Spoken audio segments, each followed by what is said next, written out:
صباح الخير، أهلا بيك وسهلا في ثلاثيات جديدة هنقدمها في تريش الأكاديمي.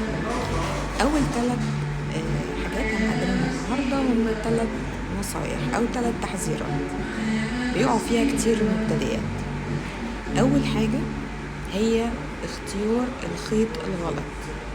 لو انت بتشتغلي لسه مبتدئة لازم تختاري الخيط المناسب للشغل، لان كل شغل ليه الخيط المناسب ليه. يعني ما ينفعش اختار خيط رفيع واستخدم ابر تخينة، او خيط تخين والابر تبقى رفيعة، الشغل مش هيطلع مظبوط. تاني غلطة بيقعوا فيها المبتدئات هي الخيط نفسه، استخدام الخيط.